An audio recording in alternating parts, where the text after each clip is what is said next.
जय हिंद दोस्तों, आपके अपने YouTube चैनल ज्ञान एक में आपका स्वागत है। आइए हम लोग आज ध्येय IAS का प्रैक्टिस सेट नंबर 10 करेंगे। आज प्रैक्टिस सेट नंबर 10 करेंगे। ये पर्यावरण से संबंधित है।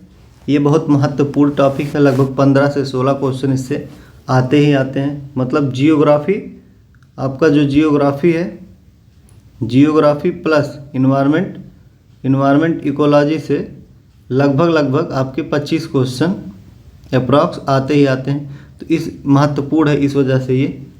कल हम लोग जियोग्राफी देखे थे, आज इसको देखते हैं। आइए शुरू करते हैं बिना विलंब किए। एक बात है दोस्तों कि इस समय मन में बहुत भटकाव आता है, तो आप लोग जो भी पढ़े हुए हैं उसी को बार बार रिवीजन करें, रिकॉल करें, और कोई घबराने की बात नहीं है। सिलेक्शन तो हम ही आदमी लोग में से होता है। आइए शुरू करते हैं। क्वेश्चन नंबर 1 है जो यहाँ पे स्क्रीन पर कह रहा है कि निम्नलिखित कथनों में से कौन सा सत्य है। पहला है कि निकेत में कई प्रकार की प्रजातियाँ पाई जाती हैं। दूसरा कह रहा है आवास में एक ही प्रकार की प्रजाति पाई जाती है। तो दोनों को दोनों असत्य हैं इसमें, तो ऑप्शन डी आपका सही हो जाएगा। क्यों असत्य है? निकेत में कई सारी प्रजातियाँ नहीं पाई जाती। यहाँ पे बोल रहा है कई प्रकार की। निकेत में एक ही प्रकार की प्रजाति या उपप्रजाति पाई जाती है। प्रजाति या उपप्रजाति, प्रजातियाँ एवं उपप्रजातियाँ जो है पाई जाती हैं। जबकि आवास में एक ही प्रकार की यहाँ पे कह रहा है, तो आवास में कई प्रकार की प्रजातियाँ इसमें पाई जाती हैं। कई प्रकार की प्रजातियाँ होती, इसलिए अब ये दोनों सही हैं, बट जो शुरू में था वो गलत ही था। और एक चीज़ और होता है कि एक जो आवास होता है उसमें कई निकेत हो सकते हैं, लेकिन एक निकेत में कई आवास नहीं हो सकते हैं। कैसे? यहाँ पे पहले ही बोल रहा है कि निकेत जो होता है इसमें एक ही प्रकार की प्रजाति या उपप्रजाति पाई जाती है, जबकि आवास में कई प्रकार की प्रजातियाँ पाई जाती हैं। तो इस वजह से ये ऑप्शन सही होगा। आपका अगला क्वेश्चन देखते हैं। कह रहा है कि वे प्रजातियां जो किसी समुदाय में संख्या तथा जैवभार, यहाँ पे कह रहा है संख्या तथा जैवभार की दृष्टि से अल्प होने के बावजूद, यानी कि कम होने के बावजूद सामुदायिक लक्षणों पर अपना प्रभुत्व दर्शाती हैं, वे कहलाती हैं। ऑप्शन है कीस्टोन, फाउंडेशन प्रजाति, अम्ब्रेला प्रजाति, सांकेतिक प्रजाति। तो इसमें आपका ऑप्शन ये सही हो जाएगा। ये जो की स्टोन है यही आपका आंसर सही है कि जिनकी संख्या में जैवभार कम होने के बाद भी ये प्रभुत्व जमाती हैं, तो की स्टोन जो, तो की स्टोन किसे कहते हैं? दो जो क्षेत्र होते हैं, क्या होते हैं? दो जो, जैसे यहाँ पे एक क्षेत्र है और एक क्षेत्र ये है, तो इन दोनों का जो कॉमन होगा इसी को हम की स्टोन बोलते हैं। जैसे ये जो है, इसका जो ये कॉमन क्षेत्र है शैडो वाला, इसी को की स्टोन बोला जाता है। तो इसमें दोनों की जो है कॉमन प्रजातियाँ होती हैं और विशिष्ट प्रजाति भी होता है। अगला क्वेश्चन है, क्वेश्चन नंबर 3 कह रहा है कि निम्नलिखित में से कौन सा एक जैविक समुदायों को प्रदर्शित करता है। ऑप्शन है एक ही प्रकार के जीवों का समान क्षेत्र। ऑप्शन बी है कि विभिन्न प्रकार के जीवों का समान क्षेत्र। ऑप्शन सी है केवल वनस्पतिक समुदाय का क्षेत्र। डी है इनमें से कोई नहीं। तो इसमें आपका जो बी है ये ऑप्शन सही हो जाएगा। विभिन्न प्रकार के जीवों का जो समान क्षेत्र है, जैविक समुदाय को ये प्रदर्शित करता है। यहाँ पे जैविक समुदाय किसे कहते हैं? तो जब एक ही क्षेत्र में जो है विभिन्न प्रजातियों की संख्या रहती है, मतलब कई प्रजातियों की संख्या साथ में रहती है तथा एक दूसरे के साथ परस्पर क्रिया करती है, तो इसे हम जैविक समुदाय कहते हैं। अगला क्वेश्चन देखते हैं। कह रहा है निम्नलिखित में से कौन से कथन असत्य हैं, पूछ रहा है। पहला है इक्वेटोरियन 2 या अधिक परिस्थिति तंत्रों के मध्य का संक्रमण क्षेत्र होता है। दूसरा बोल रहा है इसका क्षेत्र सदैव विस्तृत होता है। तो यहाँ पे असत्य पूछा, ध्यान देने की बात। सदैव इसका क्षेत्र विस्तृत होता है तो ये गलत हो जाएगा, क्योंकि सदैव बोल रहा है। जबकि इसका क्षेत्र छोटा एवं विस्तृत कुछ भी हो सकता है, तो सदैव कैसे विस्तृत हो सकता है? सदैव मतलब सिर्फ विस्तृत की बात कर रहा है, तो ये आपका गलत हो जाएगा। और पहला यहाँ पे सही है, 2 या अधिक परिस्थिति तंत्र के मध्य का संक्रमण क्षेत्र इकोटोन कहलाता है। तो आपका ऑप्शन इसमें बी सही हो जाएगा। अगला क्वेश्चन है क्वेश्चन नंबर 5 कह रहा है कि एल्गल ब्लूम का संबंध निम्नलिखित में से किस एक से है? ऑप्शन ए है झील सांद्रण से, ऑप्शन बी है यूट्रिफिकेशन से, ऑप्शन सी है मत्स्य पालन से, ऑप्शन डी है नाइट्रिफिकेशन से। तो आपका इसमें ऑप्शन बी सही हो जाएगा, यूट्रिफिकेशन से संबंधित है। अब एल्गल ब्लूम किसे कहते हैं?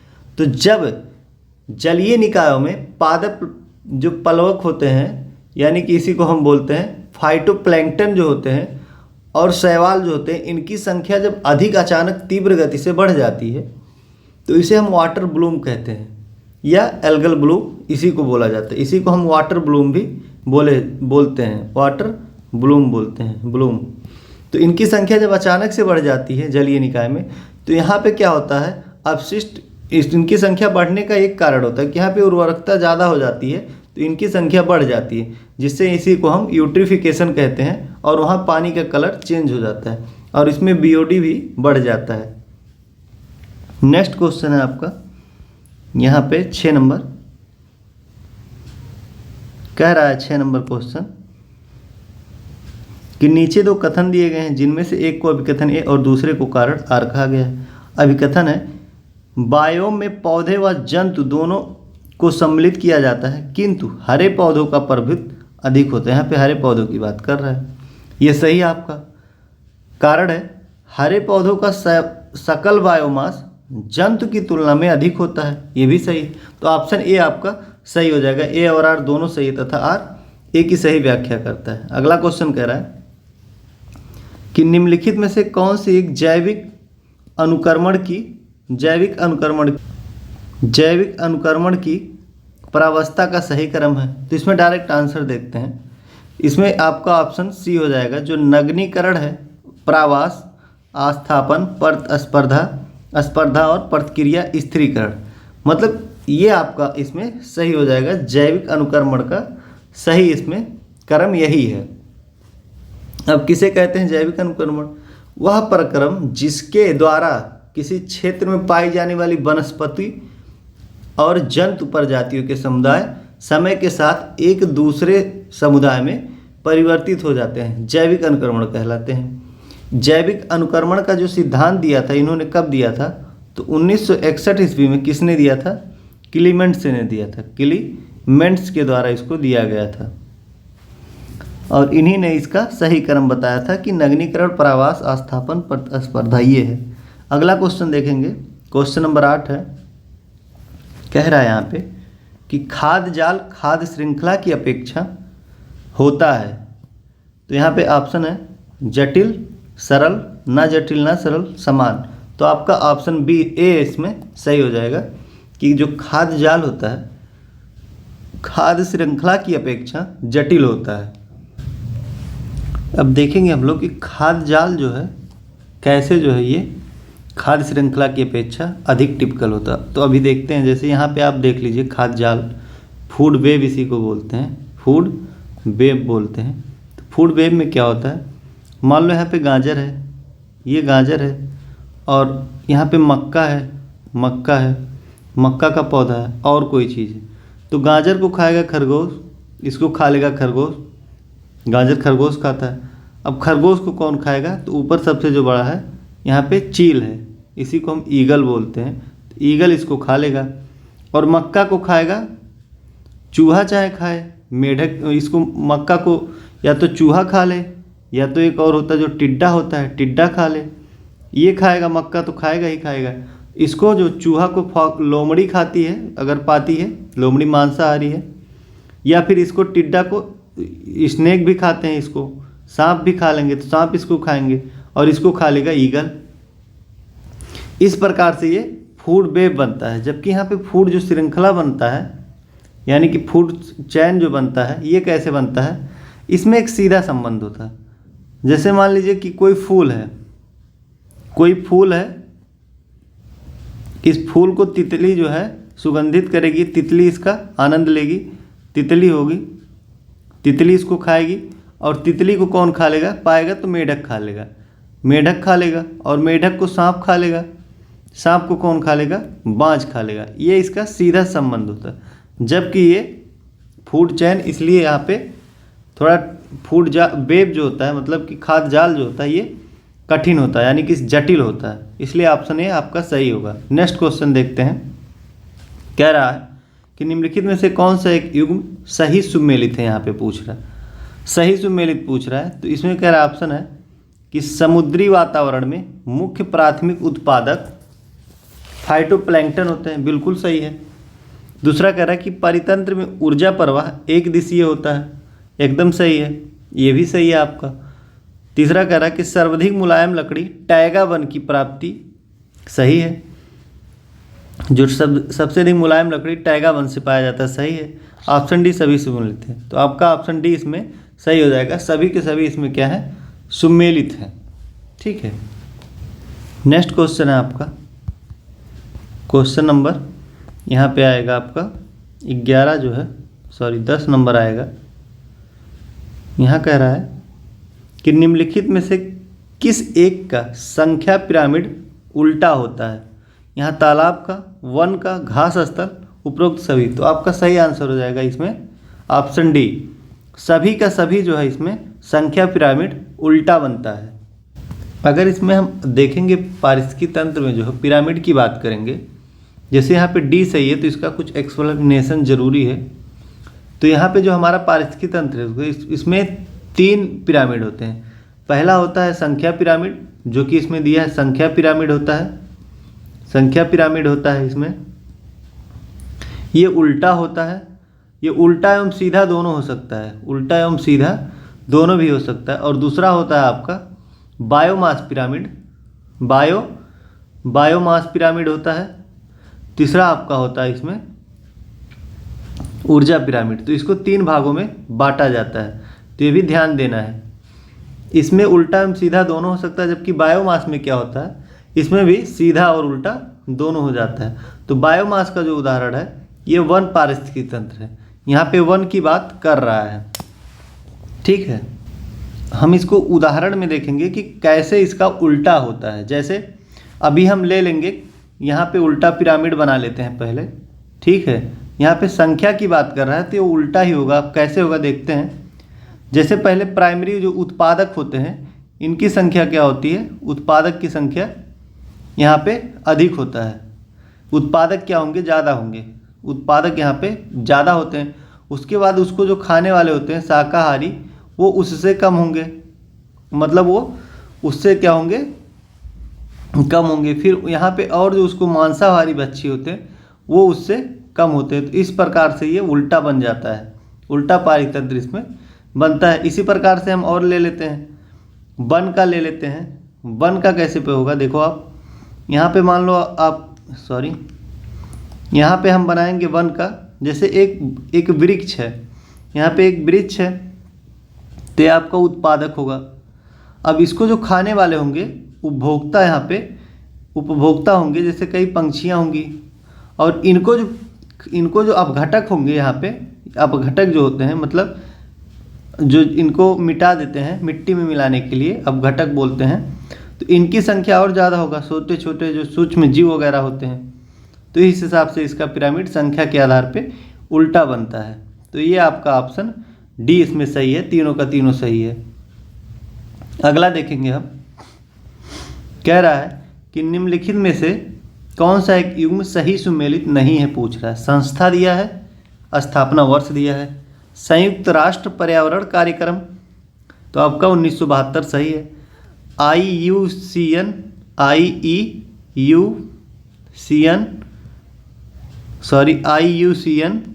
ये हो गया आपका 1985। और यहाँ पे वर्ल्ड वाइड फंड ये भी दिया है 1961। वर्ल्ड रिसोर्स इंस्टीट्यूट आपका 1982। ये आपका ऑप्शन है, तो इसमें आपका नहीं पूछा है, सही नहीं है। तो ऑप्शन बी जो है इसमें सही नहीं है। क्यों? क्योंकि इसकी स्थापना IUCN की जो स्थापना है ये 1948 में होता है। कब होता है? 1948 ईस्वी में होता है। इसका जो हेडक्वार्टर होता है, इसका हेडक्वार्टर होगा गैलैंड में। गैलैंड कहाँ पे? गैलैंड है आपका स्विट्जरलैंड में, इसका हेडक्वार्टर है। यही रेड डाटा बुक भी जारी करती है, रेड डाटा बुक जारी करती है, यही संस्था जारी करती है। इसमें क्या होता है, लुप्त प्रायः लुप्त कई प्रकार की प्रजातियों की कैटेगरी बनाई गई है। तो ऑप्शन बी आपका सही है।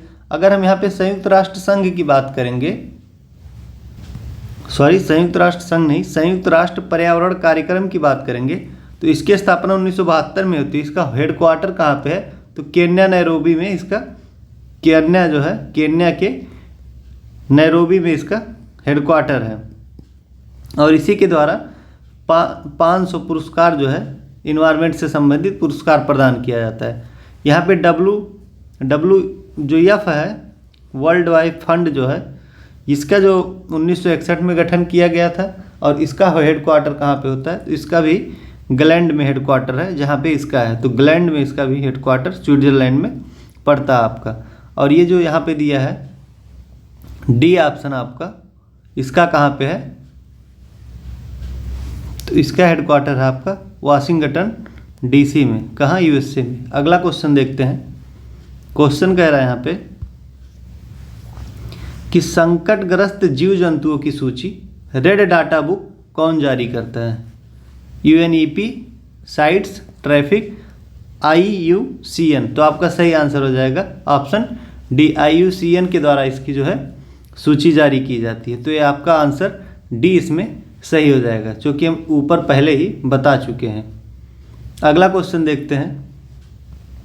क्वेश्चन है 13 नंबर, भारत में वन संरक्षण अधिनियम किस वर्ष पारित किया गया? 1978, 1972, 1980, 1981। तो आपका इसमें सही ऑप्शन हो जाएगा ऑप्शन जो यहाँ पे सी है, ये सही हो जाएगा, क्योंकि वन संरक्षण अधिनियम पूछ रहा है। बहुत ध्यान देना है इसको, वन संरक्षण अधिनियम पूछ रहा है, ना कि यहाँ पे अगर पूछता वन्य जीव संरक्षण तो बी हो जाता है। वन्य जीव संरक्षण कब पारित हुआ था? तो आपका वन्य जीव संरक्षण पारित हुआ था 1972 ईस्वी में। तो आपका इस हिसाब से ऑप्शन बी सही है। और पर्यावरण संरक्षण अधिनियम कब पारित हुआ था? तो 1986 ईस्वी में पारित होता है। अगला क्वेश्चन देखते हैं। क्वेश्चन कह रहा है यहाँ पे कि सूची 1-2 से सुमेलित करें तथा नीचे दिए गए कोड की सहायता से सही उत्तर चुनें। आंदोलन है और क्षेत्र है। शांत घाटी, तो सभी को पता है कि शांत घाटी कहाँ है? केरल में है, ये सही हो गया। नर्मदा बचाओ, ये कहाँ पे? गुजरात में शुरू होता है, नर्मदा नदी वहीं से संबंधित है। इसी के किनारे सरदार वल्लभ भाई पटेल की मूर्ति बनाई गई है, यूनिटी की। चिपको आंदोलन कहाँ? उत्तराखंड से। और अपिको आंदोलन कर्नाटक से। ये दोनों के दो आंदोलन है, पर्यावरण से संबंधित है, इसलिए इसमें इस क्वेश्चन को डाला गया, क्योंकि चारों ही पर्यावरण से हैं। चिपको आंदोलन और इसमें पेड़ों में चिपक के पेड़ों को काटने से बचाया गया था। तो इस हिसाब से आपका आंसर ए हो जाएगा। 2, 1, 4, 3 सही है। अगला क्वेश्चन देखते हैं। क्वेश्चन नंबर 15 है। यहाँ पे कह रहा है भारत ने किस वर्ष मॉन्ट्रियल प्रोटोकॉल पर हस्ताक्षर किया था? 1987, 1989, 1991, 1992। तो इसमें आपका आंसर हो जाएगा डी। 1992 में जो है भारत ने मॉन्ट्रियल प्रोटोकॉल पे हस्ताक्षर किया था। अगर यहाँ पे मॉन्ट्रियल प्रोटोकॉल आया है तो ये भी देख लेते हैं इसका संबंध किससे है। पहली बात तो इसका संबंध है ओजोन परत से, ओजोन परत संरक्षण से इसका संबंध है। मॉन्ट्रियल प्रोटोकॉल ओजोन परत संरक्षण के लिए लाया गया। इसका जो गठन होता है आपका ये 16 सितंबर 1987 में होता है। इसका गठन 16 सितंबर 1987 को होता है। और ये प्रभावी कब होता है? तो प्रभावी जो होता है आपका प्रभावी होता है 1989 से प्रभावी होता है। और भारत इसमें साइन 1992 में 5 साल बाद करता है। और एक चीज़ और ध्यान देना है कि यहाँ पे 16 सितंबर को ही ओजोन दिवस, विश्व ओजोन दिवस मनाया जाता है। 16 सितंबर को यहाँ पे 16 सितंबर को विश्व ओजोन दिवस मनाया जाता है 16 सितंबर को। तो इसका जो थीम था 2022 वाला थीम जो है हम देखेंगे क्या था। तो थीम था इसमें कि मॉन्ट्रियल प्रोटोकॉल @35 पृथ्वी पर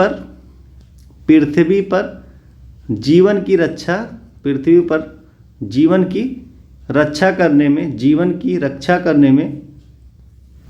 की रक्षा करने के लिए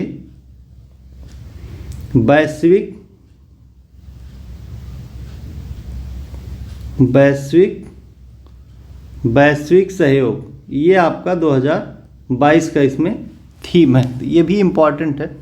देखते हैं अगला क्वेश्चन दोस्तों। क्वेश्चन नंबर 16 बता रहा है, कह रहा है कि पारिस्थितिकी निकेत के संदर्भ में कौन सा एक कथन असत्य है, पूछ रहा है। ऑप्शन ए है कि निकेत एक सूक्ष्म निवास स्थान है। ऑप्शन बी है कि पारिस्थितिकी निकेत शब्द का सर्वप्रथम प्रयोग ग्रेनेल्स ने किया था, सही है। एक निकेत में पौधा एवं जीवों की विभिन्न प्रकार की प्रजातियां एवं उपजातियों एक साथ निवास कर सकती हैं, ये है। डी है किसी निकेत में रहने वाली जाति दूसरे निकेत में रहने वाली जाति की पूरक होती है। तो इसमें आपका सही आंसर हो जाएगा ऑप्शन सी सही हो जाएगा। क्यों? क्योंकि असत्य पूछा है तो ये असत्य। क्यों असत्य है? जो एक निकेत में पौधे एवं जीवों की विभिन्न प्रकार की प्रजातियां नहीं रहती हैं, ना ही यहाँ पे सिर्फ एक प्रकार की प्रजाति या उप प्रजाति रहती है, अभी ऊपर क्वेश्चन नंबर 1 में बताए थे, इसलिए ऑप्शन सी आपका इसमें गलत हो जाएगा। तो ये और बाकी सारे सही हैं। अगला क्वेश्चन है, क्वेश्चन नंबर 17 कह रहा है कि नीचे दो कथन दिए गए हैं जिनमें से एक को अभिकथन ए और दूसरे को कारण आर कहा गया है। अभिकथन है कि दो पारितंत्रों के संक्रमण क्षेत्र में सर्वाधिक जैव विविधता पाई जाती है, सही है। कारण है इस क्षेत्र में दोनों पारितंत्र की प्रजातियों के अलावा एक नए नवीन प्रजाति भी पाई जाती है। तो ऑप्शन ए आपका सही है, 1 और 2 दोनों सही है तथा आर ए का सही व्याख्या भी करता है। अगला क्वेश्चन देखेंगे, क्वेश्चन नंबर 18 पूछ रहा है कि यम स्ट्रिप्स जो है इसका संबंध किस एक से है? जलवायु परिवर्तन से, हाथियों के संरक्षण से, बाघों की निगरानी से, आर्द्रभूमि संरक्षण से। तो इसका जो ऑप्शन है सी इसमें सही हो जाएगा। ऑप्शन सी इसमें सही हो जाएगा। इसको जो है एम स्ट्रिप्स जो है इसकी स्थापना होती है 2010 में। ये 2010 में जो है लागू किया गया था। क्यों लागू किया गया? यह एक सॉफ्टवेयर आधारित प्रोग्राम है। सॉफ्टवेयर आधारित क्या है? सॉफ्टवेयर आधारित प्रोग्राम है। इसका प्रारंभ 2010 में बाघों की निगरानी के लिए किया गया था, इसलिए आपका ऑप्शन ये आपका सही हो जाएगा सी। अगला क्वेश्चन देखते हैं। क्वेश्चन अगला देखेंगे हम। क्वेश्चन नंबर यहाँ पे है 19, कह रहा है कि निम्नलिखित में से कौन सा एक युग्म सही सुमेलित नहीं है, पूछ रहा है। तो प्रोजेक्ट टाइगर 1973 बिल्कुल सही है। प्रोजेक्ट एलिफेंट 1995 ये आपका असत्य है। जैव विविधता अधिनियम 2002 सही है। वन्यजीव संरक्षण अधिनियम 1972 ये भी आपका सही है। तो जो प्रोजेक्ट एलिफेंट है ये 1995 नहीं 1992 में शुरू किया गया था। कब शुरू किया गया था? 1992 में। तो ऑप्शन ये आपका सही हो जाएगा बी। जबकि यहाँ पे अगर बाकी सारे आंसर जो हैं सही हैं। हाँ, प्रोजेक्ट टाइगर में अभी हाल ही में प्रधानमंत्री ने इसका गणना कराया है, तो इसका गणना 3167 हो गया है टाइगर की, और इसकी जो है इस साल 50वीं वर्षगांठ थी। 50 साल इसको पूरा हो गया इसका जो है गठन किए हुए। तो अभी 3167 जो है अपने यहाँ प्रोजेक्ट टाइगर के अंतर्गत चीते की काउंटिंग मतलब इनकी काउंटिंग की गई है। 200 वृद्धि किया गया है इसमें, मतलब 200 की वृद्धि हुई है। अगला क्वेश्चन देखते हैं। क्वेश्चन नंबर 20 कह रहा है कि निम्नलिखित में से कौन सा एक जैव विविधता के बाह्य स्थानीय संरक्षण के अंतर्गत शामिल नहीं है? बाह्य स्थान संरक्षण के अंतर्गत शामिल नहीं है कह रहा है। जीन बैंक, बोटैनिकल गार्डन, जंतु उद्यान, नेशनल पार्क। तो आपका ऑप्शन डी इसमें सही हो जाएगा। नेशनल पार्क जो है वो इसमें बाह्य स्थानीय संरक्षण के अंतर्गत नहीं शामिल। अब बाह्य स्थानीय जो होता है इसका मतलब क्या होता है? तो बाह्य स्थान को इंग्लिश में हम बोलते हैं एक्स सिटू, इसी को बोलते हैं। इसका मतलब हुआ कि जो किसी चीज़ को ले जाके जहाँ पे निवास है उससे जगह, जैसे जीन मान लो, जीन हमारा जो जीन बैंक होता है ये बाह्य स्थानीय संरक्षण है।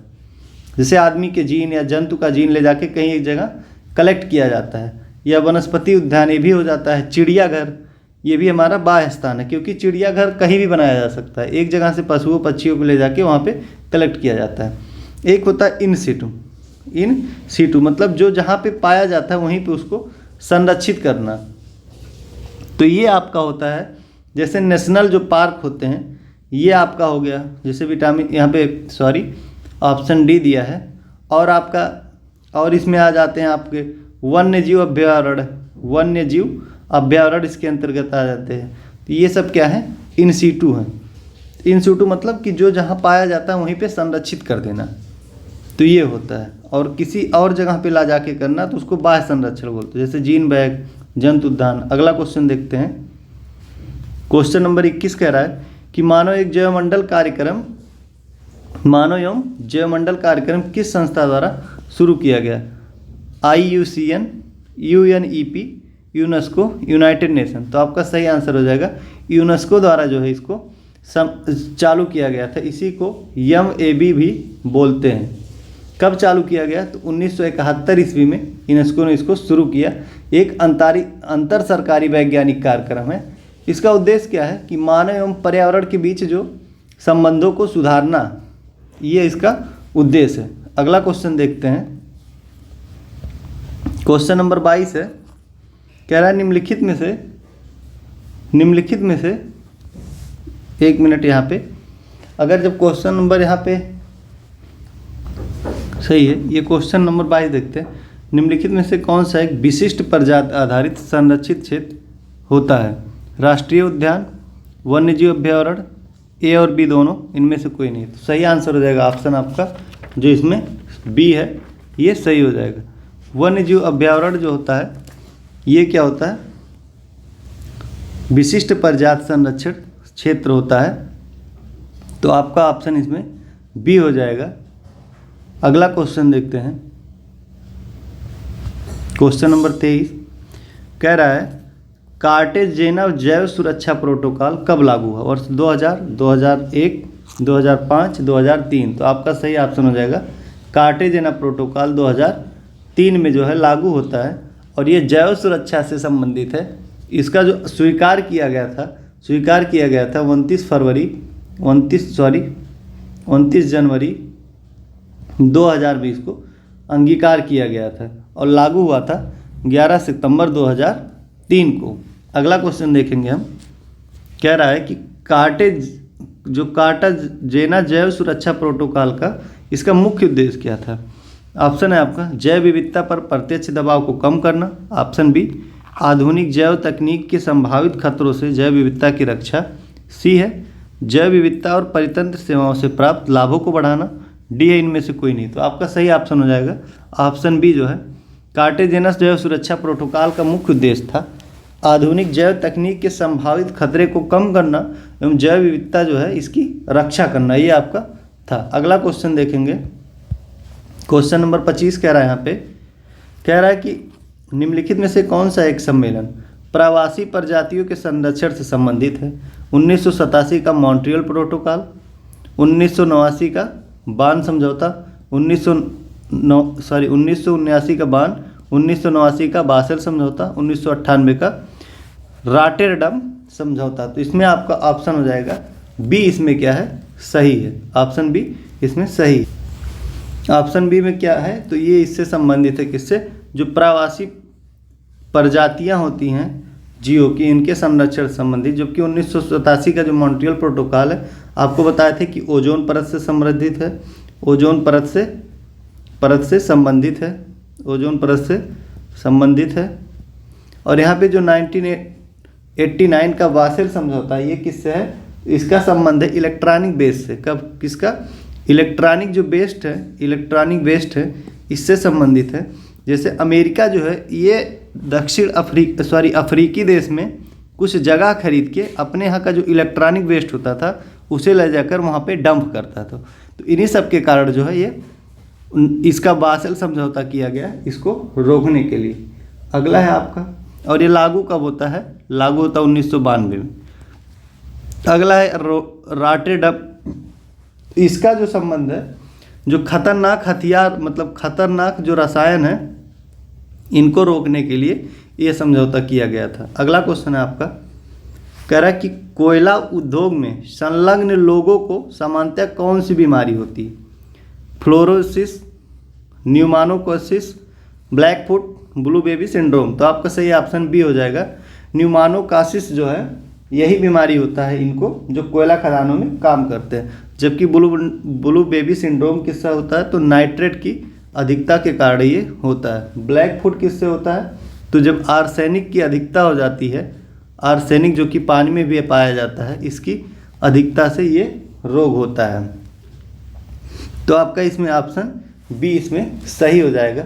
जबकि फ्लोरोसिस किससे होता है, तो इसमें जो फ्लोराइड के प्रभाव से फ्लोरोसिस होता है, किससे, फ्लोराइड के प्रभाव से, जो फ्लोराइड होता है इसके प्रभाव से होता है, यहाँ पे फ्लोराइड के प्रभाव से।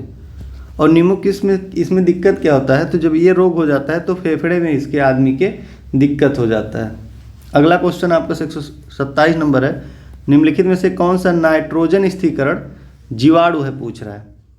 तो रिबुलेरिया, एनाबीना, क्लोरोबियम, नोस्टाक। तो आपका ऑप्शन सी इसमें सही हो जाएगा। जो क्लोरोबियम है ये आपका नाइट्रोजन स्थिरीकरण का जीवाणु है। एक और जीवाणु होता है जो आपको पता होगा, राइजोबियम। राइजोबियम भी नाइट्रोजन स्थिरीकरण के लिए राइजोबियम भी उत्तरदायित्व होता है, जो मटर के पौधे वगैरह में पाया जाता है। और कई सारे हैं, तो हम और एक दो के नाम लिख देते हैं। जैसे आपका होता है एजोबैक्टर, एक आपका और होगा एजोबैक्टर, एजेटोबैक्टर, ये भी आपका इसी से संबंधित है। एक और है क्लेविसियल, ये भी आपका इसी से संबंधित है। आपका एक और पड़ेगा रोडो, क्या पड़ेगा, रोडोस्पाइरिलम, ये भी आपका इसी से संबंधित है। तो यहाँ पे 4 हैं। अगला क्वेश्चन देखते हैं, 28 नंबर कह रहा है, निम्नलिखित में से कौन सा दीर्घ तरंग का उदाहरण है। पराबैंगनी किरण, माइक्रोवेव, अवरक्त किरण, इनमें से कोई नहीं।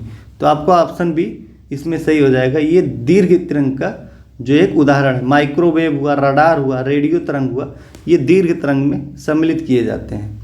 इनकी जो लंबाई होती है, इनकी लंबाई कितनी होती है, तो लंबाई 0.03 सेंटीमीटर से 100 मीटर के बीच की होती है। जबकि जो यहाँ पे पराबैंगनी किरणें होती हैं, इसके अंतर्गत 2 शामिल किया जाता है। एक तो गामा किरण को शामिल किया जाता है पराबैंगनी किरण में, और एक आपको एक्स किरण को शामिल किया जाता है। ये लघुत्तम किरणें होती हैं। और यहाँ पे जो अवरक्त किरण दिया है, इसका जो माइक्रोवेव 0.7 माइक्रोन से इसकी लंबाई होती है, 300 माइक्रोन के बीच इसकी लंबाई पाई जाती है। अगला क्वेश्चन आपका कि राष्ट्रीय प्रवाल भित्ति अनुसंधान केंद्र अवस्थित है चेन्नई में, लक्षद्वीप में, पोर्ट ब्लेयर में, कोच्चिन में। तो इसमें आपका सही आंसर हो जाएगा कोच्चिन में जो है राष्ट्रीय प्रवाल भित्ति अनुसंधान ये स्थापित है। और भारत के जो प्रवाल के प्रमुख क्षेत्र हैं कौन कौन से हैं, तो एक तो आपका मन्नार का खाड़ी है, ये भी जान लीजिए। प्रमुख प्रवाल क्षेत्र मन्नार का खाड़ी है आपका। एक आपका लक्षद्वीप है, और एक आपका अंडमान एवं निकोबार द्वीप समूह है। एक है आपका कच्छ का खाड़ी। ये 4 क्षेत्र हैं। क्वेश्चन नंबर 30 कह रहा है कि नीचे 2 कथन दिए गए हैं, जिनमें से एक को अभिकथन ए और दूसरे को कारण आर कहा गया है। अभिकथन है, हिमाच्छादित तथा मरु प्रदेश जैव विविधता की दृष्टि से अत्यंत निर्बल है। सही है। कारण है, भूमध्य रेखीय प्रदेश में प्रजाति विविधता अन्य भौगोलिक प्रदेशों की अपेक्षा अधिक है। तो आपका सही आंसर हो जाएगा ऑप्शन बी। ए और आर दोनों सही हैं, लेकिन ए आर का सही व्याख्या नहीं करता, ये सीधे पता चलता है। तो आपका बी ऑप्शन सही हो जाएगा। अगला क्वेश्चन देखते हैं। क्वेश्चन है यहाँ पे आपका क्वेश्चन नंबर 31 है। कह रहा है कि निम्नलिखित कथनों पर विचार करें। ऑप्शन 1 है रामसर संधि का संबंध आर्द्रभूमियों से है, बिल्कुल सही है। ऑप्शन बी है यह संधि 2 फरवरी 1971 को रामसर ईरान में हस्ताक्षरित हुआ है। असत्य कथन इसमें पूछ रहा है, तो इसमें असत्य कथन ना तो 1 ना तो 2, कोई भी इसमें असत्य नहीं है। दोनों को दोनों जो है ऑप्शन इसमें सही है। अगला क्वेश्चन है आपका क्वेश्चन नंबर 32 है। कह रहा है कि वैकल्पिक परिवहन ईंधन मेथेनॉल के संदर्भ में निम्नलिखित कथनों में से कौन सा सही नहीं है। ऑप्शन ए है कि इसका उत्पादन प्राकृतिक गैस से किया जाता है, सही है। यह बायोडिग्रेडेबल ईंधन नहीं है, यही आपका गलत हो गया। इसे गैसोलीन के साथ साथ मिश्रित किया जाता है, सही है। यह जल में विलय है, तो ऑप्शन बी आपका सही है। ये बायोडिग्रेडेबल है, जो कि यहाँ पे नहीं कह रहा है, तो इसलिए आपका ऑप्शन गलत हो जाएगा। अगला क्वेश्चन हम देखते हैं, क्वेश्चन नंबर 33 है। कह रहा है कि बाघ संरक्षण पर पहला एशियन मंत्री स्तरीय सम्मेलन थाईलैंड के हुआ हिन में आयोजित किया गया 2005, 2010, 2014, 2012। तो आपका सही आंसर हो जाएगा बाघ संरक्षण पर जो एशिया का पहला मंत्री स्तरीय बैठक 2010 में हुआ था, कहाँ हुआ था? थाईलैंड के हुआ हिन में। और जो बाघ संरक्षण पर दूसरा बैठक होता है, सेकंड वाला कहाँ पे होता है? तो ये भी जान लीजिए, ये 2012 में होता है। कहाँ पे? भूटान में, पड़ोसी देश में, भूटान में। और तीसरा कहाँ पे होता है? थर्ड वाला कहाँ पे होता है? तो ये भी जान लीजिए, ये होता है भारत में। कहाँ होता है? भारत में होता है। कब होता है? तो 2016 में होता है। आप चौथा भी देख लीजिए, चौथा आपका होता है, ये इम्पॉर्टेंट है इस बार इसलिए बता रहे हैं, चौथा आपका होता है जनवरी 2022 में, जनवरी 2022 में होता है। कहाँ पे होता है? तो मलेशिया में, मलेशिया में इसका आयोजन किया जाता है 2022 में, और इसका आभासी होता है, मतलब वर्चुअल होता है। तो ये आपका ऑप्शन सही हो जाएगा। अगला क्वेश्चन है, कह रहा है निम्नलिखित में से कौन सा एक द्वितीय प्रदूषक है, पूछ रहा है। Carbon dioxide, carbon monoxide, O3, sulphur dioxide. तो सही ऑप्शन आप जो यहाँ पे O3 है, इसी को हम ओजोन बोलते हैं, ओजोन इसी को बोलते हैं। तो ओजोन क्या है? ये हमारा द्वितीय प्रदूषक है। ओजोन हो गया, पैन हो गया, एक पैन होता है, पैन मतलब होता है आपका पराक्सी एसिटिल नाइट्रेट, ये आपका होता है। तो ये आपका ऑप्शन सी इसमें सही हो जाएगा। बाकी ये दो जो हैं तीनों, carbon dioxide, carbon monoxide, sulphur dioxide, ये प्राइमरी हैं। क्या है? प्राइमरी, यानी कि प्राथमिक प्रदूषक हैं। प्राथमिक प्रदूषक वो प्रदूषक होते हैं जो सीधे स्रोत से सीधे वायु में मिलते हैं, ये क्या होते हैं? प्राथमिक। जैसे कार्बन मोनोऑक्साइड, सल्फर डाइऑक्साइड सीधे पृथ्वी में मिलते हैं, कार्बन डाइऑक्साइड, और जो कि O3 जो होता है वो होते हैं द्वितीय प्रदूषक, जो प्राथमिक वायु प्रदूषक तथा साधारण वातावरणीय जो पदार्थों की क्रिया के फलस्वरूप उत्पन्न होते हैं। तो ऑप्शन सी आपका सही है। अगला क्वेश्चन है 35, कह रहा है केंद्रीय प्रदूषण नियंत्रण बोर्ड द्वारा औद्योगिक क्षेत्र में दिन के समय निर्धारित ध्वनि तीव्रता का स्तर कितना है? Option A 55 decimal, 75 decimal, 70 decimal, 85 decimal. तो आपका ऑप्शन बी इसमें सही हो जाएगा। जो औद्योगिक क्षेत्र में 75 डेसिमल का लिमिट लगाया है किसने? सेंट्रल पोल्यूशन बोर्ड ने, जो कि दिन के समय में ये रूल लागू किया गया है। ठीक है, अगला क्वेश्चन देखते हैं। क्वेश्चन नंबर 36 पूछ रहा है कि निम्नलिखित कथनों में से कौन सा सत्य है? क्योटो प्रोटोकॉल 16 फरवरी 2005 से प्रभावी हुआ। दूसरा है कि भारत ने अगस्त 2002 में क्योटो प्रोटोकॉल को हस्ताक्षर किया। तो आपका दूसरा ऑप्शन इसमें जो है, एक का दो, दोनों का दोनों, सी ऑप्शन सही है। क्योटो प्रोटोकॉल जो है ये 2005 में ही प्रभावी होता है, लेकिन जो ये बनता है तो ये इसका जो बनना होता है 11 दिसंबर 1997 में ये बनता है।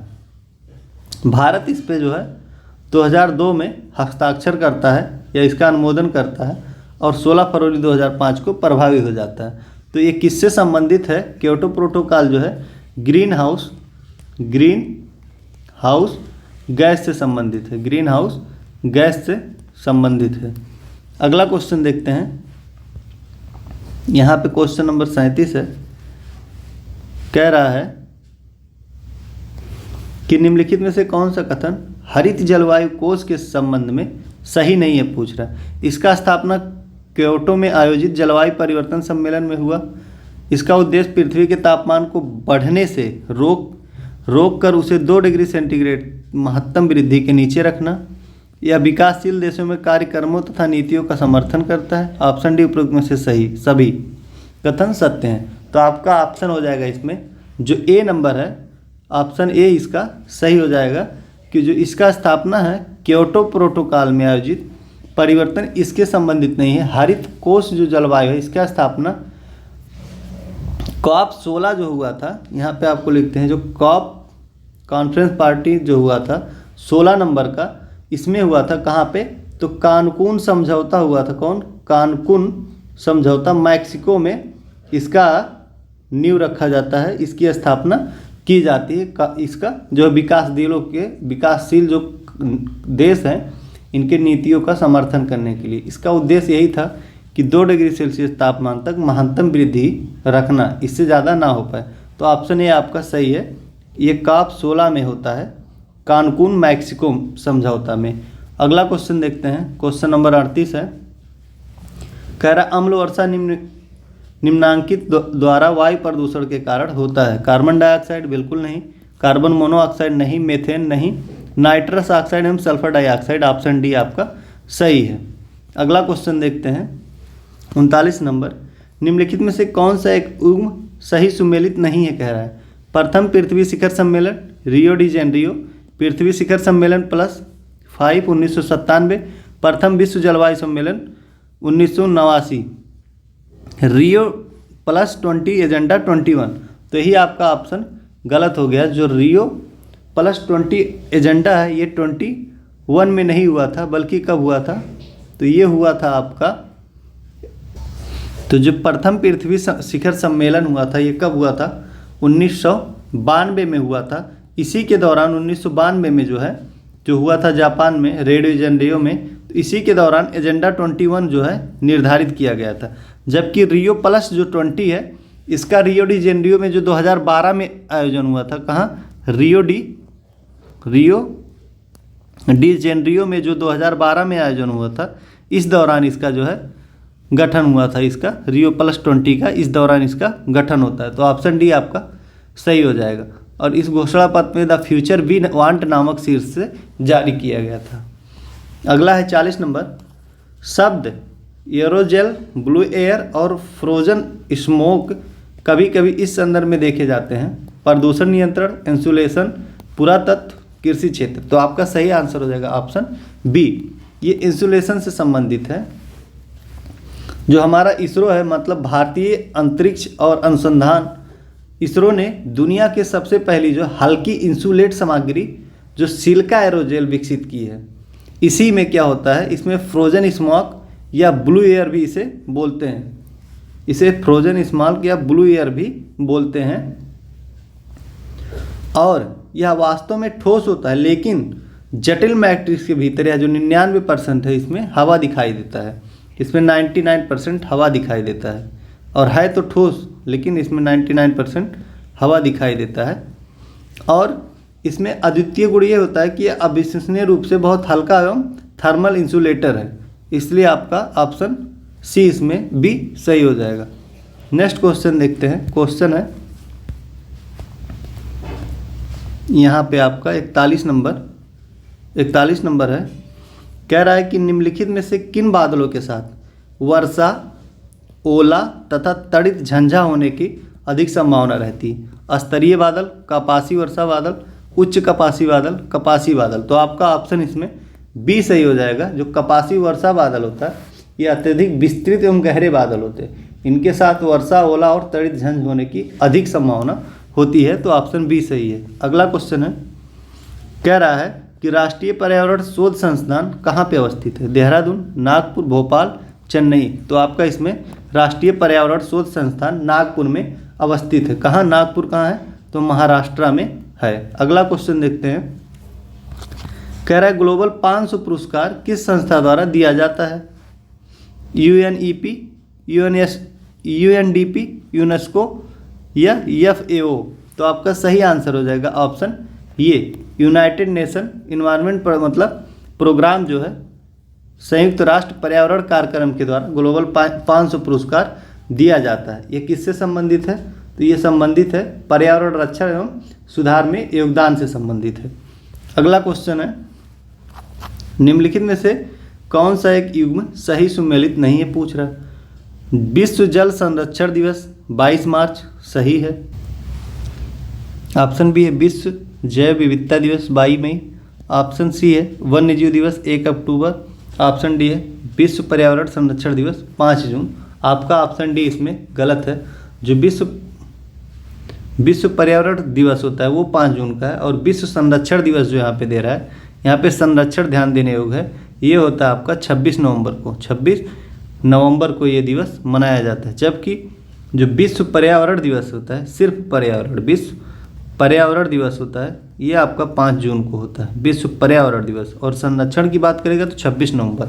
ऑप्शन डी गलत है। अगला क्वेश्चन है, कह रहा है कि कार्बन फुटप्रिंट का आशय है, पहला है प्रत्येक व्यक्ति या प्रति औद्योगिक इकाई का कार्बन शोषण की मात्रा, बी है किसी क्षेत्र की संपूर्ण जनसंख्या की कार्बन उत्सर्जन की मात्रा, सी है प्रति व्यक्ति या प्रति औद्योगिक इकाई की ग्रीन हाउस की उत्सर्जन क्षमता, ऑप्शन डी इनमें से कोई नहीं। तो सही ऑप्शन आपका हो जाएगा जो ऑप्शन सी है कि प्रति व्यक्ति या प्रति जो औद्योगिक केंद्र होता है, इसकी जो गैस उत्सर्जन क्षमता होती है, इसी को बोला जाता है। अगला क्वेश्चन है आपका, क्वेश्चन नंबर आपका 46 है।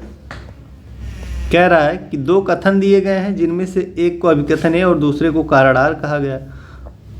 अभिकथन है कि एस्चुरी में जैव विविधता एवं पारिस्थितिकी उत्पादकता अधिक होती है, सही है।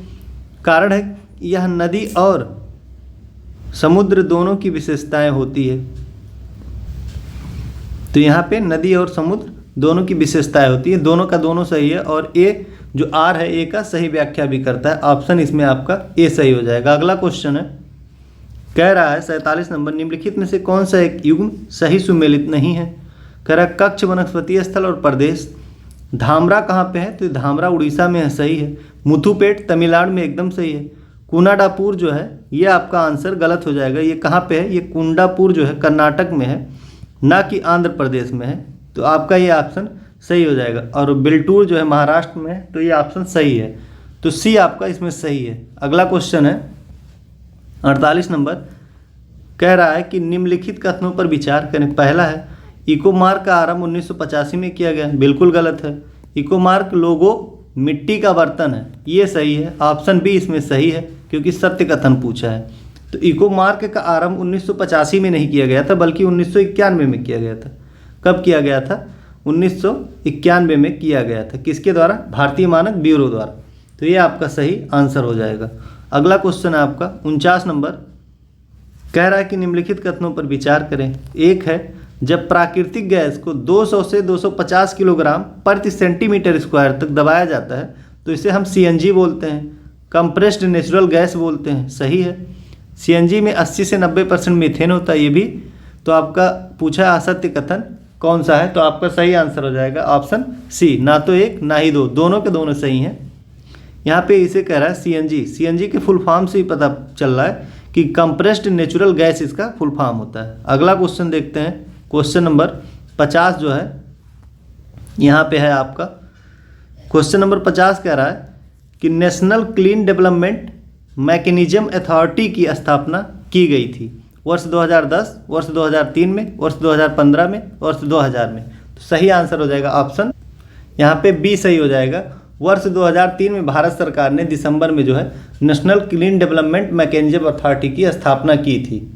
या फरवरी 2005 में जो क्योटो प्रोटोकॉल को लागू होने के साथ भारत की क्लीन डेवलपमेंट मैकेनिज्म जो है नई प्राप्ति के लिए इसको लागू किया गया था। तो ऑप्शन आपका यहाँ पे बी सही हो जाएगा, national clean development mechanism authority की स्थापना 2003 में की गई। अगला क्वेश्चन है, कह रहा है क्वेश्चन यहाँ पे कि निम्नलिखित में से कौन उच्च धातु संचयी पौधा है। उच्च धातु संचयी पौधे की बात कर रहा है, तो ब्रैसिका, जंसिया, सनफ्लावर, हाइड्रीला, वर्टिसिलेटा, उपरोक्त सभी। आपका सही ऑप्शन हो जाएगा डी, सभी के सभी जो हैं ये उच्च धातु संचयी पौधे होते हैं। ऑप्शन आपका इसमें डी हो जाएगा। उच्च धातु संचयी मतलब, इसका मतलब कि सभी पौधे जो हैं जो क्या करते हैं, जैसे कुछ ये पौधे क्या करते हैं, जर्मेनियम आर्सेनिक हो गया, लेड, पारा आदि जितने प्रदूषक भारी धातु होते हैं, इनका ये अपने अंदर क्या करते हैं, संचयित करते हैं और प्रदूषण को कम करने की कोशिश करते हैं, तो उन्हीं को उच्च धातु संचयी पौधा कहा जाता है। तो ये तीनों पौधे होते हैं, तो ऑप्शन डी आपका इसलिए सही हो गया। जैसे ये पौधे क्या करते हैं, आर्सेनिक हो गया, आर्सेनिक, लेड हो गया मतलब शीशा हो गया, पारा हो गया, और कैडमियम आदि जैसे धातुओं का जो ये धातु हैं, और ये प्रदूषणकारी धातु हैं, तो इनका संचयन ये अपने अंदर कर लेते हैं, ब्रेसिका जंसिका या सनफ्लावर जैसी पौधे। अगला क्वेश्चन आपका, क्वेश्चन कह रहा है कि लघुत्तम वर्धन काल को जियोम है, लघुत्तम वर्धन काल का जियोम है टुंड्रा, सवाना, टैंगा या चैफरेल यानी कि वांझा वन।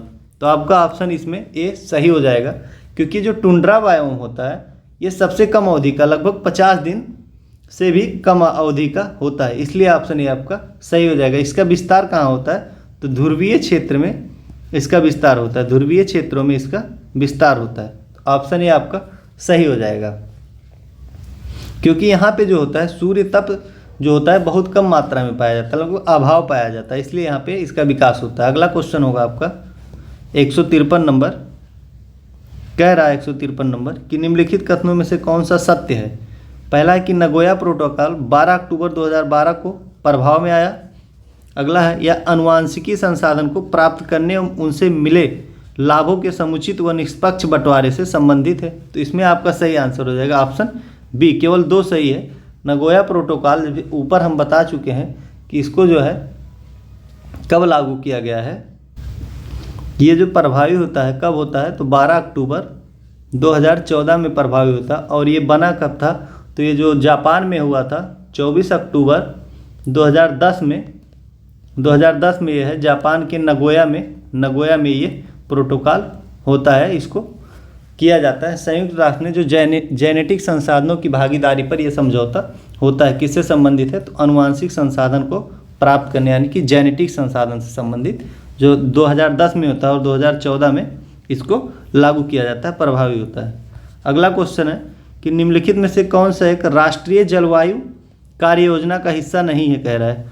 तो राष्ट्रीय हिमालयी परिप्रणाली परिरक्षण मिशन, राष्ट्रीय सतत कृषि मिशन, राष्ट्रीय सतत पर्यावास मिशन, राष्ट्रीय आणविक ऊर्जा मिशन। तो आपका सही आंसर हो जाएगा ऑप्शन डी, जो राष्ट्रीय आणविक ऊर्जा मिशन है ये इससे संबंधित नहीं है। हम बात करेंगे कि राष्ट्रीय जलवायु कार्य योजना जो है इसमें टोटल 8 मिशन थे, 8 मिशन इसमें शामिल किए गए थे राष्ट्रीय स्तर पर, जिसमें ये 3 यहाँ पे दिए हैं और 5 में और हैं, जैसे कुछ हैं सौर ऊर्जा मिशन, राष्ट्रीय जल मिशन, राष्ट्रीय सतत कृषि है ही, और राष्ट्रीय हरित भारत मिशन ये भी आपका था इसी में, राष्ट्रीय हिमालय था, राष्ट्रीय सतत पर्यावास मिशन ये भी था, राष्ट्रीय जलवायु परिवर्तन, ये सब ऐसे ही प्रकार के 8 थे इसमें। अगला क्वेश्चन है आपका, क्वेश्चन नंबर यहाँ पे है 55 कह रहा है कि अभिष्ट राष्ट्रीय निर्धारित अंशदान का संबंध किससे है, जलवायु परिवर्तन से, जैव विविधता संरक्षण से, आर्द्र भूमियों के संरक्षण से, समुद्री परिरक्षण के संरक्षण से। अभिष्ट राष्ट्रीय निर्धारित अंशदान का संबंध पूछ रहा है इसमें, तो आपका ऑप्शन इसमें सही हो जाएगा, जो अभिष्ट राष्ट्रीय अनुदान संबंधित है जलवायु परिवर्तन से संबंधित है।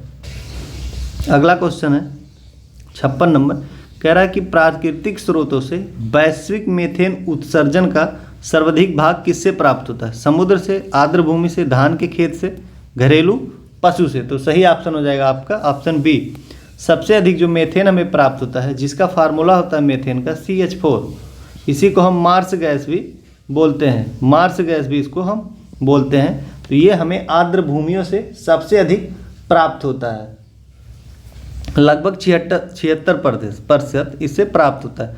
धान के खेत में भी पाया जाता है, सब में पाया जाता है, लेकिन ये कह रहा है कि सबसे अधिक, तो सबसे अधिक हमें आर्द्र भूमि से प्राप्त होता है इसमें।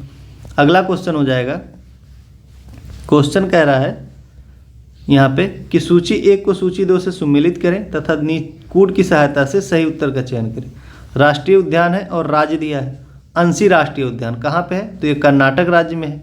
इंद्रावती कहाँ है, छत्तीसगढ़ में है। और आपका गुगलामल कहाँ पे है, तो ये महाराष्ट्र राज्य में है। नामेरी असम में है। तो आपका इस हिसाब से ऑप्शन हो जाएगा 3 4 1 2, 3 4 1 2 ऑप्शन सी हो जाएगा, इसमें सही है। अगला क्वेश्चन देखते हैं, क्वेश्चन नंबर 58 है, कह रहा है निम्नलिखित युग्मों में से कौन सा एक सही सुमेलित नहीं है, पूछ रहा है। झील दिया है और उसका स्थान दिया है, जैसे सुर सरोवर झील कहाँ पे है, तो ये आपका है आगरा में, सही है। सुराहा ताल कहाँ, बलिया में, भी सही है। बड़ा ताल महोबा, ये आपका आंसर गलत है, उत्तर प्रदेश है। उत्तर प्रदेश का ये मतलब स्पेशल से क्वेश्चन है। तो आपका ये जो है बड़ा ताल कहाँ पे है? शाहजहाँपुर है। कहाँ पे है? शाहजहाँपुर में ये आपका पाया जाता है। तो इस हिसाब से आपका आंसर सी गलत है। तो ये आपका शाहजहाँपुर में पाया जाता है। यह एक गोखुर झील है, ध्यान देने की बात है। तो यह क्या है? गोखुर झील है। क्या है? ध्यान देना है, गोखुर झील है, ये भी पूछ सकता है। और चितौरा झील बहराइच आपका सब सही है, सी ऑप्शन इसमें गलत है। नेक्स्ट क्वेश्चन नंबर 59 है, पूछ रहा है निम्नलिखित में से पर्यावरण किससे मिलकर बनता है? अजैविक घटक, जैविक घटक, सामाजिक गतिविधियाँ, उपरोक्त सभी। तो आपका सही आंसर हो जाएगा सभी से मिलकर जो है पर्यावरण घटक तैयार होते हैं। जल मंडल, स्थल मंडल और वायुमंडल सभी से होते हैं इसके अंतर्गत। यहाँ पे जो अजैविक घटक होते हैं इसके अंतर्गत जो आते हैं, क्या क्या आते हैं अजैविक घटक में, ये भी पूछ लेता है कभी कभी कौन सा अजैविक घटक है। तो जैसे जल होता है, थल मंडल, वायुमंडल, ये सब इसमें जैविक है। जल में जैसे कोई भी नदी हो गई, थल में जैसे पहाड़ हो गया, पर्वत हो गया, ये सब। और जैविक जो घटन होते हैं इसमें लिविंग वस्तु आते हैं, जीव जंतु जो है इसमें, जीव और जंतु इसमें सम्मिलित होते हैं। और यहाँ पे जो सामाजिक होता है ये मानव का या जो मनुष्य होते हैं इनके रहन सहन और समागम आप आदि इससे संबंधित होता है। अगला क्वेश्चन देखेंगे, क्वेश्चन नंबर आपका 60 है। यहाँ पे कह रहा है निम्नलिखित में से कौन सा एक युग्म सही सुमेलित नहीं है, पूछ रहा है। राष्ट्रीय उद्यान और राज्य है। ग्रेट हिमालय हिमाचल प्रदेश सही है आपका। पेरियार केरल में सही है। पेरियार एक नदी भी है केरल में और राष्ट्रीय उद्यान भी है। हेमिस उत्तराखंड में, यही आपका गलत हो गया। हेमिस जो है भारत का सबसे बड़ा राष्ट्रीय उद्यान कहाँ पे है? ये लद्दाख में है, ध्यान देना, लद्दाख में ये उद्यान है। तो आपका ऑप्शन सी इस हिसाब से सही हो जाएगा। और फोसिल कहाँ पे है? मध्य प्रदेश। ये सारे के सारे सही हैं। अगला क्वेश्चन है 61 नंबर, कह रहा है कोले आर्द्रभूमि का संबंध निम्नलिखित में से किस राज्य से? तमिलनाडु, आंध्र प्रदेश, कर्नाटक, केरल। तो सही ऑप्शन हो जाएगा आपका कोले जो है केरल से संबंधित आर्द्रभूमि है, केरल राज्य में है। राज्य का लगभग 40% चावल की आवश्यकता की पूर्ति यहीं से होता है। और इसको रामसर आर्द्रभूमि जो है घोषित हो गया। ये रामसर साइट में जो है ये सम्मिलित है। सबसे ज़्यादा प्रसिद्ध ये क्यों है कोल क्षेत्र? तो यहाँ पे प्रवासी पक्षियाँ सबसे अधिक आती हैं, प्रवासी पक्षियों के लिए ये फेमस है। अगला क्वेश्चन देखते हैं, क्वेश्चन बोल रहा है क्वेश्चन नंबर 62 है। यहाँ पे कह रहा है क्वेश्चन नंबर 62 कह रहा है सूची 1-2 को, यहाँ पे सूची 1 और 2 को सुमेलित करें तथा नीचे दिए गए कूट की सहायता से सही उत्तर चुनें। दिवस दिया है, तिथि दिया है। विश्व गौरैया दिवस अभी मनाया गया है, आप लोग को पता होगा कि 20 मार्च को विश्व गौरैया दिवस सेलिब्रेट किया गया है। विश्व बाघ दिवस 29 जुलाई को मनाया जाता है। विश्व बाघ दिवस कब मनाया जाता है? जुलाई महीने में 29 को। और विश्व मृदा दिवस ये भी आपको पता होगा कि 5 दिसंबर को विश्व मृदा दिवस मनाया जाता है। विश्व गैंडा दिवस 22 दिसंबर को। तो इस हिसाब से आपका ऑप्शन 3, 4, 1, 2 आपका सही हो जाएगा। 3, 4, 1, 2 ऑप्शन ए इसमें सही हो जाएगा। ऑप्शन ए आपका सही हो जाएगा। अगला क्वेश्चन देखते हैं, क्वेश्चन नंबर 63 है। निम्नलिखित में से कौन सा एक सही सुमेलित नहीं है? राष्ट्रीय पार्क है और राज्य है। इसमें है बोंडला वन्यजीव अभयारण्य महाराष्ट्र, आपका इसमें ये आपका इसमें गलत हो जाएगा। बाकी औरंगा अभयारण्य असम में सही है। ऊषा कोठी वन्यजीव अभयारण्य उड़ीसा में। कांगेर घाट राष्ट्रीय उद्यान छत्तीसगढ़। ओंडला वन्यजीव अभयारण्य ये इस हिसाब से आपका ए ऑप्शन सही हो जाएगा। ये कहाँ पे है? तो ये महाराष्ट्र में नहीं है, बल्कि कहाँ पे है? तो गोवा राज्य में है। कहाँ पे है? गोवा राज्य में। बोंडला वन्यजीव अभयारण्य गोवा राज्य में है, औरंग असम में। अगला क्वेश्चन देखते हैं, क्वेश्चन नंबर यहाँ पे 64 है। कह रहा है भारत के निम्न में से किस क्षेत्र में इथोपियन जैव विविधता पाए जाने की संभावना है? पूर्वी हिमालय की घाटियों में, उच्च हिमालय के क्षेत्र में, प्रायद्वीपीय पठारी क्षेत्र में, राजस्थान तथा उसके आसपास क्षेत्र में। तो सही आंसर हो जाएगा ऑप्शन डी आपका, जो भारत में निम्न में से किस क्षेत्र में पूछा है इथोपियन जैव विविधता। तो ये पाया जाता है आपका राजस्थान तथा उसके आसपास क्षेत्र में ये जैव विविधता पाया जाता है। और यहाँ पूर्वी हिमालय में कौन सा जैव विविधता पाया जाता है? तो मलायन जैव विविधता यहाँ पे पाया जाता है, मलायन। और उच्च हिमालय क्षेत्र जो होते हैं यहाँ पे पाया जाता है यूरोपियन जैव विविधता। क्या?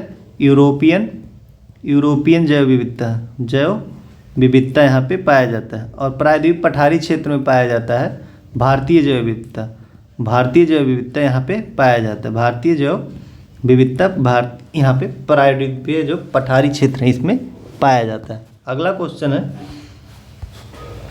क्वेश्चन नंबर 65 कह रहा है कि निम्नलिखित में से कौन सा एक सही सुमेलित नहीं है, पूछ रहा है। कह रहा है पर्यावरण संगठन और मुख्यालय कह रहा है। यहाँ पे ग्रीन पीस दिया है, इसका मुख्यालय कहाँ है, एम्स्टर्डम में है। ये कहाँ पे है, तो नीदरलैंड में है। ये नीदरलैंड में स्थित है, नीदरलैंड में है। ये ऑप्शन ए आपका सही है। और एमनेस्टी इंटरनेशनल इसका निवारक बता रहा है, जो कि आपका एकदम में गलत हो गया, बी ऑप्शन इसमें गलत हो गया। एमनेस्टी इंटरनेशनल का जो हेडक्वार्टर है ये लंदन में है। कहाँ है, लंदन में। कहाँ, इंग्लैंड, लंदन इंग्लैंड में इसका जो है, इंग्लैंड में इसका हेडक्वार्टर है। और आईपीसीसी जिनेवा में है, सही है।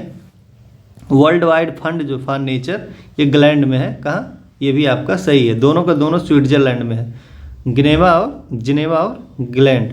अगला क्वेश्चन है 66 नंबर, कह रहा है कौन सा बायोम सबसे कम जैव विविधता तथा जैव भार वाला बायोम है।